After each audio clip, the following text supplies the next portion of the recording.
आला हजरत का इकबाल बुलंद हो। गुस्ताखी माफ हजरत, लेकिन हम जब इस दक्कन की मुहिम पर चले तो हमारे साथ 5 लाख की फौज थी और 14 करोड़ का खजाना। लेकिन इन 9 सालों में हमारा आधे से खजाना खत्म हो चला है। ला हौल वला कुव्वत। सोचा था सिवा मर गया, संभा को हमने तड़पा तड़पा कर मार डाला, अब ये दक्कन हमारे पैरों तले गिड़गिड़ाएगा, लेकिन नहीं।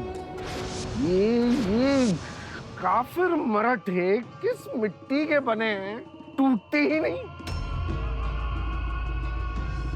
मक्कार है ये। इनकी बदौलत मुगल सल्तनत का चांद सितारा डूबता नजर आ रहा है हमें। माँ बदौलत इस दक्कन की मुहिम पर खर्च हुई आधी अशरफिया हम शाही खजाने में जमा करने की ख्वाहिश रखते हैं। आलीजा कबूल फरमाए।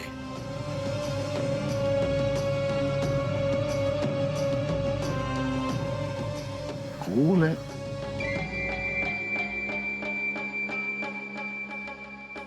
असद। जी आलम।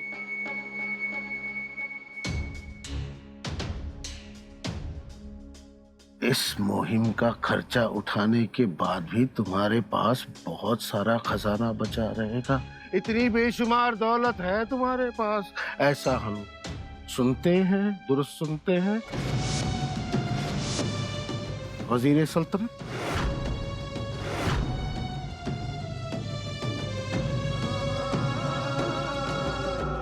गुस्ताखी माफ आलम पना। 9 साल अपने घरों से कोसों दूर रहने के बाद हमारी फौज नाराज है। अब वो और जंग नहीं चाहते।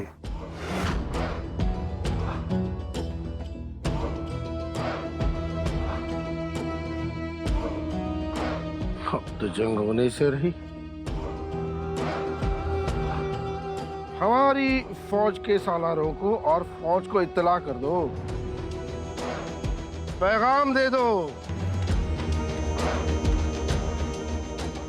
कि अब जंग की नौबत ही नहीं आएगी।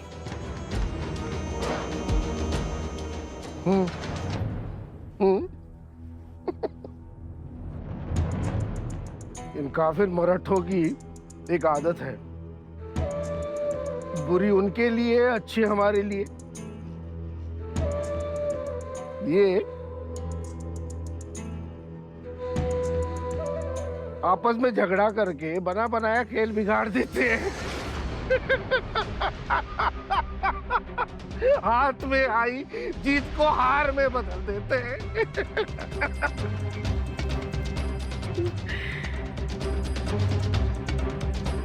तो उनका कोई राजा भी नहीं रहा। अब तक किले रायगढ़ पर आपसी मतमुटाव में मशरूफ रहेंगे। तख्त के लिए ये काफिर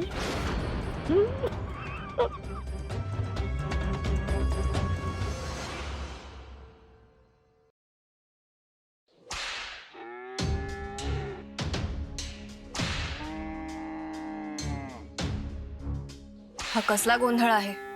पंत, जरा बाहेर बघा काय झाले आहे। जी राणी साहेब।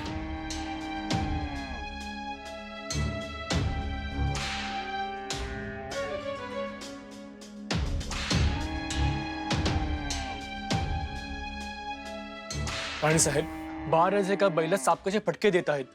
काय? बाळराजांना इथे घेऊन या, म्हणा आम्ही बोलवलंय। जी राणी साहेब।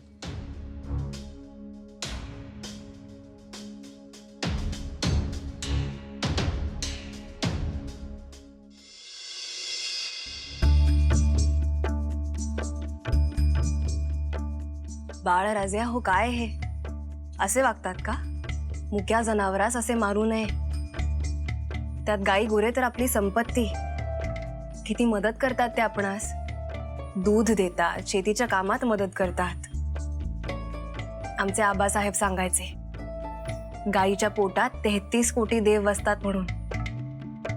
पोळ्याला आपण बैलाची पूजा करतो, त्यास देवाचे स्थान देतो. पुन्हा असं नाही ना वागणार? मुजरा राणे साहेब, सूर्याजी पिसाळ आपल्याला भेटायला आले.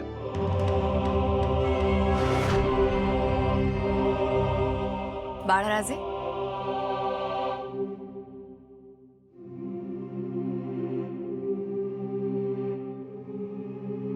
येऊ द्यात त्यास.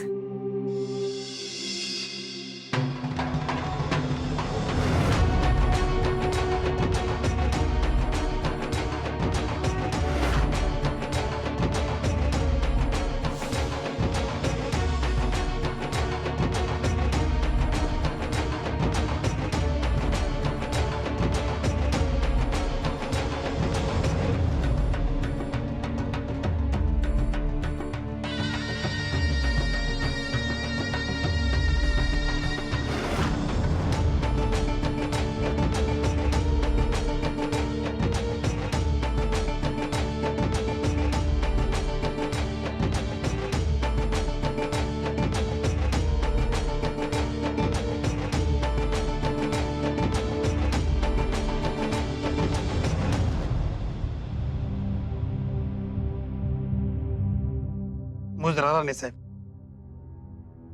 सूर्याजीराव, या वक्ताला आलात. कोण बात? माफी असावी राणे साहेब, पर कारण बी तसंच आहे. हा आपल्या रयतेचं धाकलं धनी शंभूराज दौलतीला पोरक करून निघून केलं. या गोष्टीला लई दिस झालं, पण आज या आठवणीत आमच्या डोळ्यात पाणी तरळत. काळीच काळीच फाटतंय आमचं काय. सूर्याजीराव, मुद्द्याचं बोला.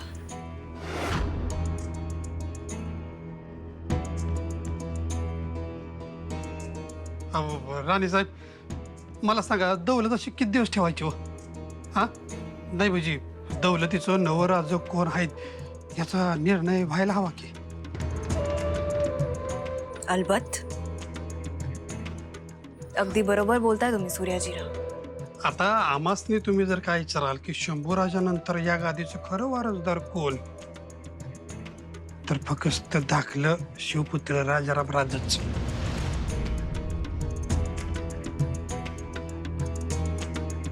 राणीसा, लहान तोंडी मोठा घास.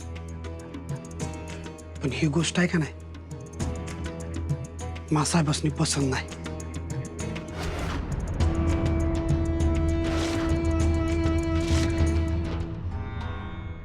बोला निराजी पंत, अशी कोणती महत्वाची बाब आहे जी सदर साक्षीने सर्वांसमक्ष आपण बोलू शकला नाही? विशेष वर्दी देऊन खासगीत येण्याची दस्ते घेतली. मंची बात साप साप बोला पंत. जी मासाहेब, आज सदरेवर जो काही विषय झाला ना, त्या संदर्भात आपल्याशी थोडीशी सल्लामसलत करायची होती. सल्लामसलत करायचीच होती तर सदर साक्षीने करावयाची होती. खासगीत येण्याची काय गरज भासली? नाही पण मासाहेब, विषयच तसा गंभीर आहे हो. पंत, जे बोलायचं ते साप साप बोला. आडवाटेने बोलणं आम्हास नामंजूर. तर मग स्पष्टच बोलतो मासाहेब. आज सदरेवर या दौलतीचा पुढचा वारस कोण असणार याविषयी सल्लामसलत झाली. खुद्द थोरल्या छत्रपतींनी कुलमुक्त्यारपदी आपली नेमणूक करून गौरव केला.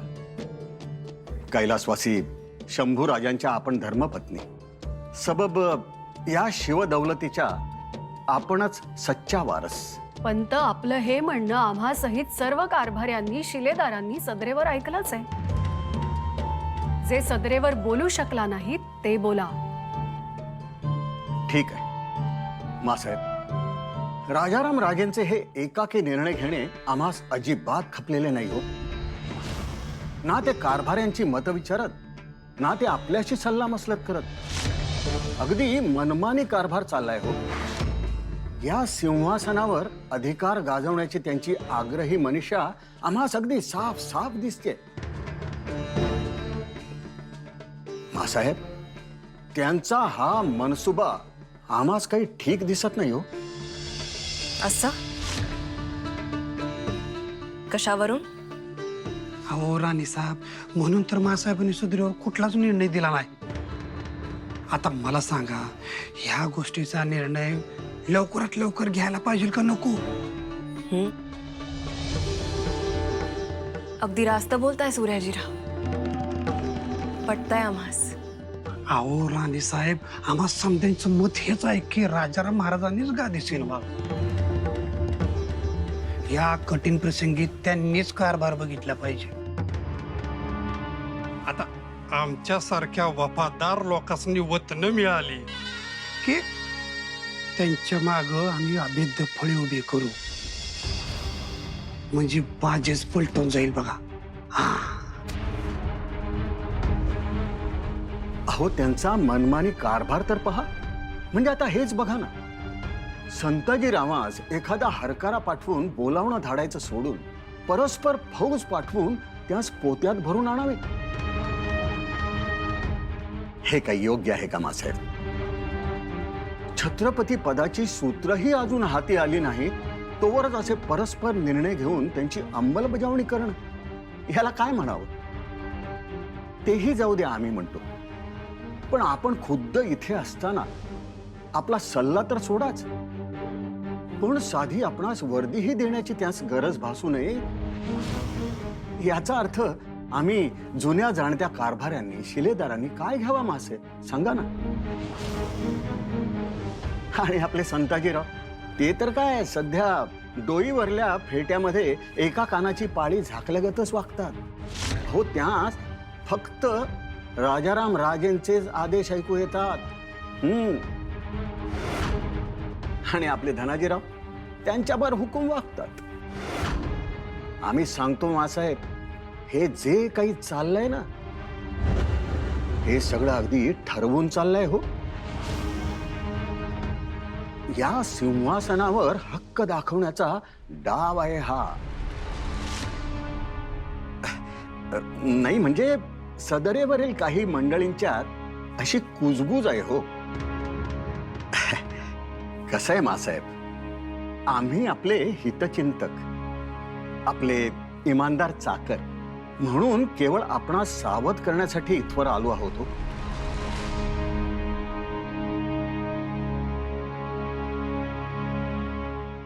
पंत, आपल्याला जे बोलायचं ते आपण बोललात. निघावे आपण. आपल्या बोलण्याचा कल आम्ही जाणला आहे. यावे आपण.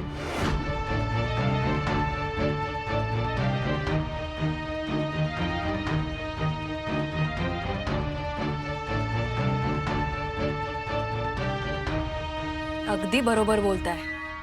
पटताय आम्हास. राणी साहेब, तुम्हाला खरं सांगू का? नाही म्हणजे सगळ्या लोकांसमोर तुम्ही आमासनी असं चढ्या आवाजात 4 खडे शब्द बोललात का नाही, तेव्हाच आम्ही ओळखलं होतं. म्हणजे लोकांना तुम्ही दाखवताय रागावलाय, पण तुमच्या मनात काहीतरी वेगळंच आहे. हा, अगदी बरोबर ओळखलात सूर्याजीराव. आमच्या मनात काही वेगळंच आहे. सांगू? वैजी,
धाडस, द्वेष माणसाच्या ठायी मुळातच असावे लागते. वंश परंपरेने चालत येणारे गुण नाहीत हे. सूर्याची पिसाळांसारख्या मातब्बरावर चाबूक चालवणे हे केवढे धाडस. खरे तर फक्त 6 शमशेर बहादरांना घेऊन मुघली फौजेत घुसण्याचा भीमपराक्रम करणाऱ्या सरसेनापती प्रतापराव गुजरांच्या आम्ही कन्या. परंतु असे धाडस आम्हास जमेल का, हा प्रश्न आम्हास नेहमी सतावतो.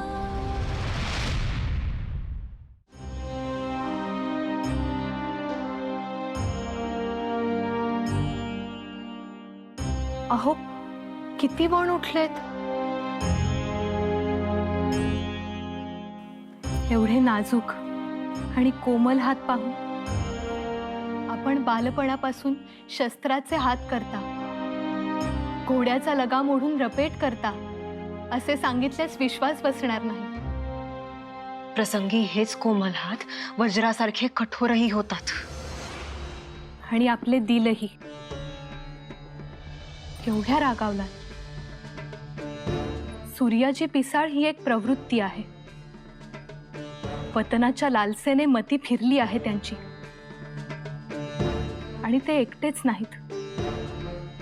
अशा अनेक जिभा त्यांच्या तोंडून वतनाचीच भाषा करत आहेत. सूर्याची पिसाळ हा फक्त एक चेहरा आहे.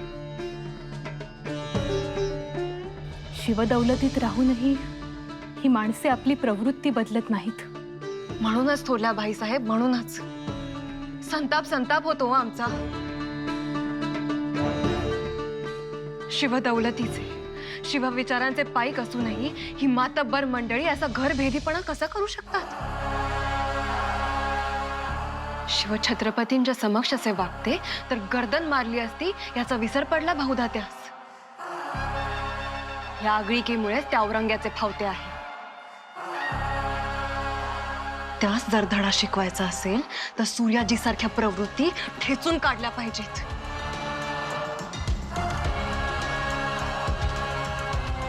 आपण तर दुर्गेचे, भद्रकालीचे रूप धारण केले. आम्ही स्तिमित झालो. हेच रूप त्या औरंग्यास दाखवण्याची वेळ आली आहे. तो विषवृक्ष महाराष्ट्राच्या पवित्र मातीत फोफावतोय आणि आपलीच माणसं त्याला खत पाणी घालतायत. याचे शल्यजिवारी सोसवत नाही हो आम्हास. त्या विषवृक्षाच्या मुळावर घाव घालणे गरजेचे आहे. आणि मग या दगाबाज फांद्या आपोआप गळून पडतील. जेव्हा त्या औरंग्याची कबर या दख्खनच्या मातीत खोदू तेव्हाच छत्रपती संभाजी महाराजांच्या बलिदानाचे उसणे फेडू शकू आम्ही.